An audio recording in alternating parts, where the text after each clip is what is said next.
From crypto king to criminal suspect, Sam Bankman-Fried's stunning fall has just gotten worse for him. This morning, federal authorities in New York are expected to unseal the indictment that led to his arrest Monday in the Bahamas. The 30-year-old founder of the failed FTX crypto exchange is set to appear in a Bahamian court today. He was supposed to testify before Congress today to explain his company's sudden implosion.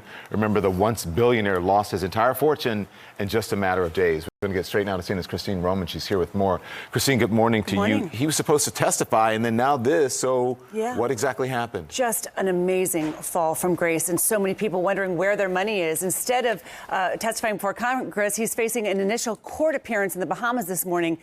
Just a stunning fall from someone who was once considered crypto's golden boy.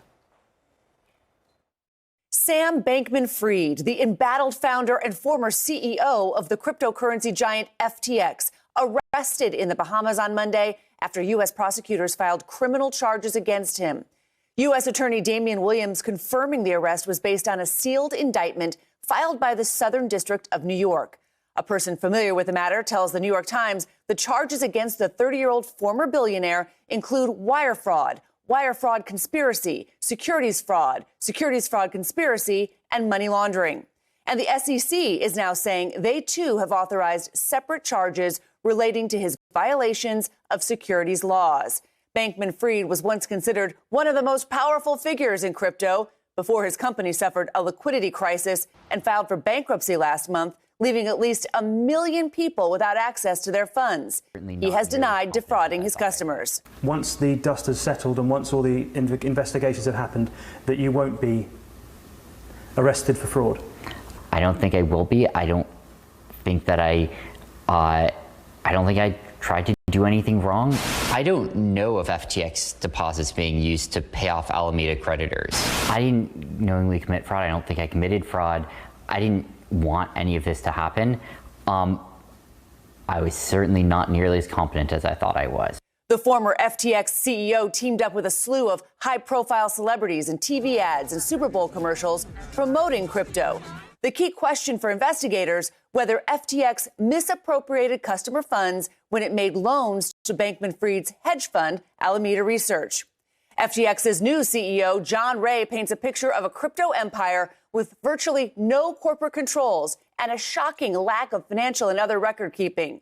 Ray, who is set to testify today before the House Financial Services Committee, wrote in a prepared statement, the collapse of FTX is due to power left in the hands of a very small group of grossly inexperienced and unsophisticated individuals. There was no person who was chiefly in charge of positional risk of customers on FTX.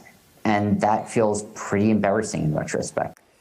Virtually no regulation, absolutely no risk management, and just the beginning of legal hurdles for Bankman-Fried. A representative for him, for his legal team, did not immediately respond to CNN's request for comment, but it raises all kinds of questions about where the money went for these investors. And remember, this was a platform that was marketed as a really easy entry-level way to get into crypto. So regular people, like all the Main Street investors, could get into crypto. No one knows where that money is. I'm so fascinated by the fact that he's done all these interviews recently, and despite his lawyers telling him to basically be quiet. I wonder how that's going to play into all of this. I mean, there's all of this sound of him explaining what he did and didn't do. That will definitely play into this. I mean, any lawyer would tell you, shut up, sit down, and we have to investigate what happened here with this company. But he is, even this weekend, he was talking to the BBC. Yeah. Let's discuss now. Kara Swisher, she's the host of the podcast On Kara Swisher. Thank you. We appreciate you joining us this morning. Here's a question. No problem. We weren't sure that there would be charges because it's not regulated. You know, there was this whole back and forth. Were you surprised by this? And it was just before he was supposed to testify in front of Congress, Kara. No, I've been saying he's going to jail quite a bit. I mean, fraud is fraud. And, you can dress it up with crypto and you can dress it up with all kinds of saying I didn't know what was happening, but it's fraud. And so I think it's a pretty straightforward case for the government as long as they have the proof that he was knowledgeable about what he was doing and that he moved the money. He can't just say he didn't know especially since he owned everything and was running everything and had this whole group of people in the Bahamas doing such. I assume they have testimony from others there, but they wouldn't do this without some cause that he knew what he was doing. Hey, Kara, good morning. I think it's your birthday soon, or it was, so happy belated. Yeah, thank you. But let me ask you about Thank this.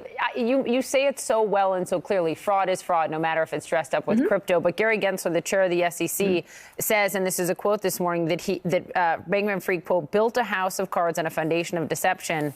This comes in an environment when none of those folks regulate crypto, which makes this easier to happen.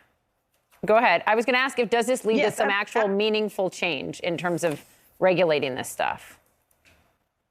Well, they were beginning to regulate it. Remember, it's a nascent industry. And so they were starting to do that. They had put all kinds of recommendations. The administration had done it. Gary Gensler has talked about it a lot. But they were just trying to decide how to do that when this happened. And so it still is an investor thing. They still have existing laws that they can use to apply to this guy.